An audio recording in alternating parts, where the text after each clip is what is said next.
Lower the seats, you're going to have your metric tool and you'll find the right one and it'll loosen that up,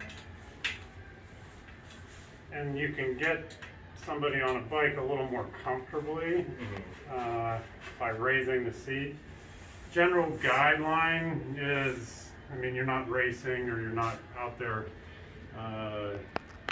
performing, but somebody going back and forth, it's not a big deal, but it'll help their knees if they're on the bike a lot.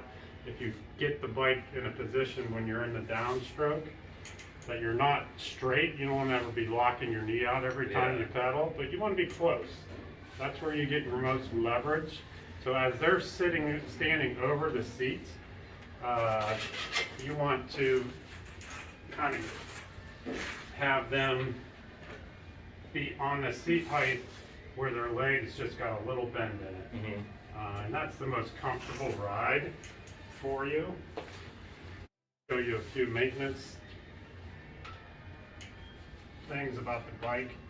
Basically, what I do day in and day out when somebody brings a bike in for a tune-up, it's going to be your brakes and your gears.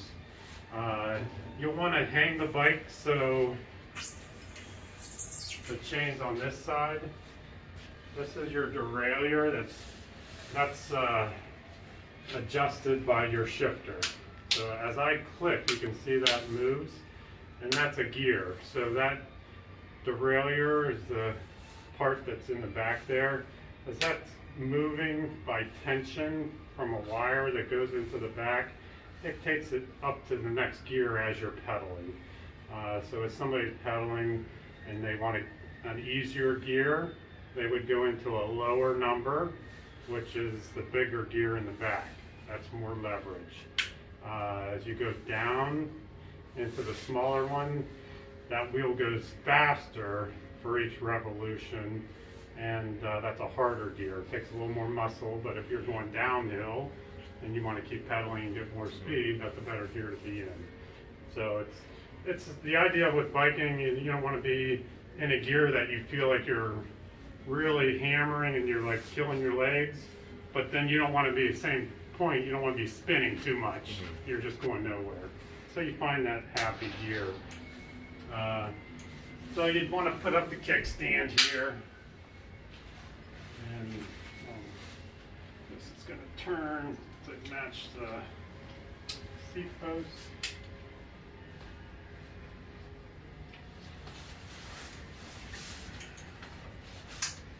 And you just tighten this up on the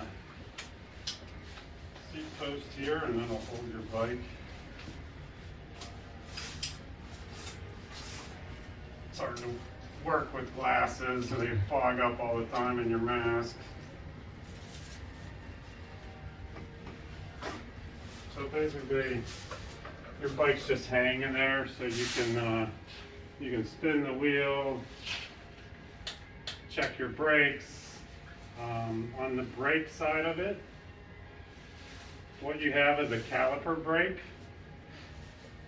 You have this wire that actuates the brakes to grab the rim to stop.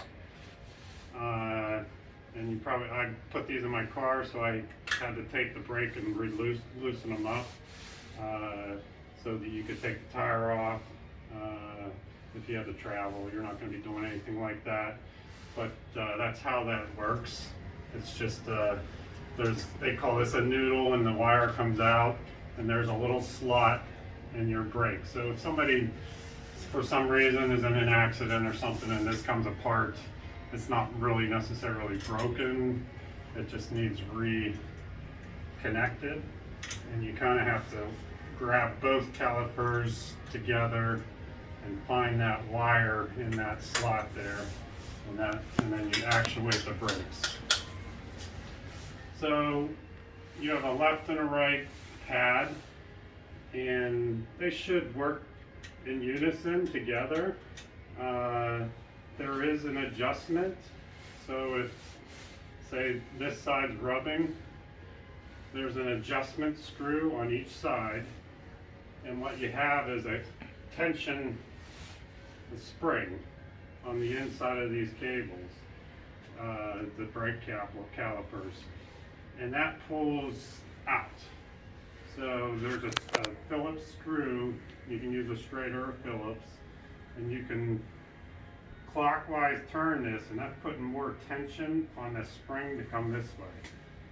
Just the opposite, if you loosen this, the tension will lessen and go that way. So you're trying to center your brakes over your wheel so that it spins and it's not rubbing and wearing the pad and slowing you down. So I have a multi-tool that I brought that I'll leave here. And a multi-tool is a bike owner might have that has the same thing as all these, and then a little bit more, a smaller one. Then it also has the Phillips. So I mean, you can use, I'm sure you have a toolkit or something. It's probably easier, but this is something that somebody's on a ride and they need to make some adjustments. There's a flathead and a Phillips, and that'll help adjust anything on the bike. So that's a little bit about the brakes. The gears itself, this particular bike is a twist shift. There's several different style shifters. So they're just shifting by twisting. They're not necessarily holding the shifter, but you have your grip, and then your shifter, when you want to shift into an easier gear or a harder gear, you'll adjust it like that. And it's just 7 gears, so you have one fixed ring in the front, and then you have 7 different options in the back. And I'll show you how that looks while it's on the stand here. So since I was playing with it, it went into the gear that I'm in now. And then as you're shifting easier, it just goes into those other chain rings. And coming back down. So if somebody's complaining the bike's shifting on its own, you know, I'm riding and I'm not doing anything over here, and it's shifting on its own, which I don't think you'll encounter in a month.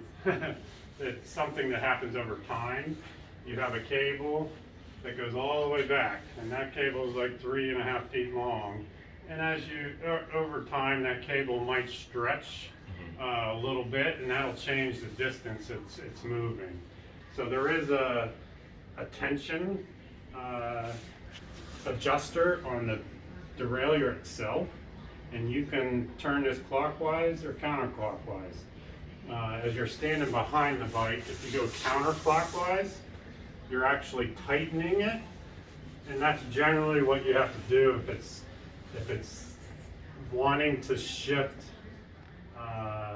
If it's coming back down, the cable isn't tight enough. So you would just tighten this a little bit, and you'll find as you're spinning it, you might hear, you can start to hear that noise. So that the chain wants to shift because that's too tight. And by loosening this, you'll get it back into gear, and it won't make that noise. So that's, again, you're probably not going to be doing this for what you're doing here on the tune-ups, but if somebody comes back and says, hey, I was riding this and it's not shifting right or something's wrong, that could be an easy fix by just adjusting that one way or another. You're not going to hurt anything. You just trial and error. Hey, let me see if this will help. And you turn it one way, and oh, that did the opposite. No, you go the other way while it's up there. So that's the basic shifting itself. The tires, I brought a pump, and every bike tire will come with on the sidewall. Sometimes it really blends in, it's hard to see, but it will give you a recommended PSI on what to pump the tire up to, and it's usually a range. This one's 50 to 85. 85 is going to be harder on like a your streets and stuff, it's going to roll better. Your tires are going to roll better. If you were in little sloppier conditions where it was trail that was dirt or mud or something, you wanted more traction, you would go to a little bit lower. I would say around 60, 65 psi. In a month, they'll naturally lose air. Not that there's a hole in the tube or anything, but so you will find you're pumping tires up, and it'll help with the life, just like your car. It'll help with the life of the tire, and they'll last longer if they're at the right pressure. They're not, smashing down and really creasing the side walls to where they start to crack. So that's just something about the tires. Keep them, 65, 70 at the most PSI, and that'll roll real nice. The bike does come with a bell, so they do have a bell on the on the side there, on your left-hand side. It's nice to have the fenders in case, like a day like today, you're riding through a few puddles or whatever. That's not going to get on your clothes if they're commuting back and forth. The rack itself, if they had a jacket or something they were taking off, or school books, or I don't know, maybe some bungees could help with somebody that might be using a rack. And then, yeah, that's pretty much the basic. Again, it's a 7-speed bike that'll, do well for this type of terrain.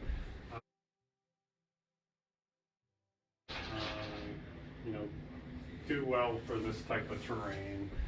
The helmet itself, I brought 5 each of 2 different sizes, the medium large and an extra large. So you have 5 different of each size. Now they are good with a range because they do have an adjustability to them in the back. So I just bought these, so they came in yesterday.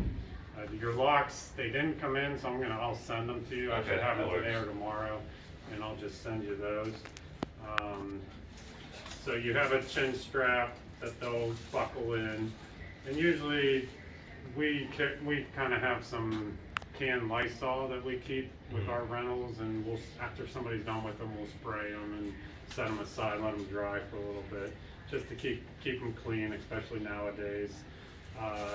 So the idea is when somebody's wearing the helmet, on the chin strap, when you bring it down, you want it to be loose enough that it's not going over your chin as you would pull it up, but not strangling you too.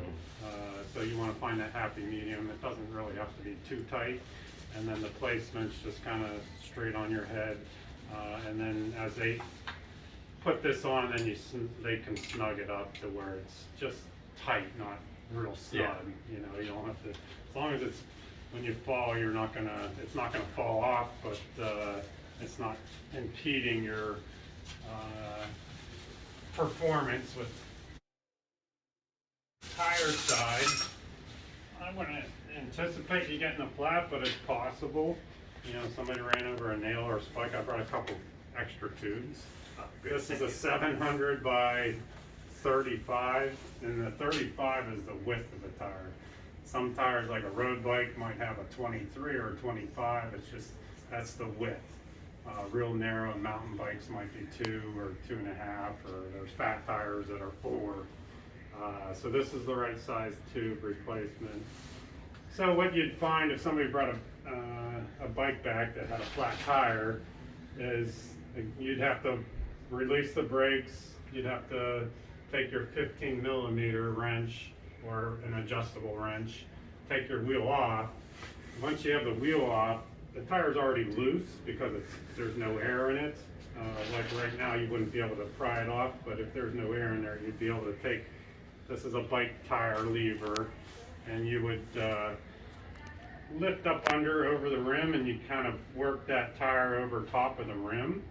Once you get the tire off, then you can push the stem through and pull that tube out, and then replace it with a new one. And then you just kind of by hand, you work the tire back onto the rim and it'll pop on. Starts pumping with the pump, just slowly just get some air in there, make sure everything's seated okay. And then once you're good, go back up to your 65, 70 PSI.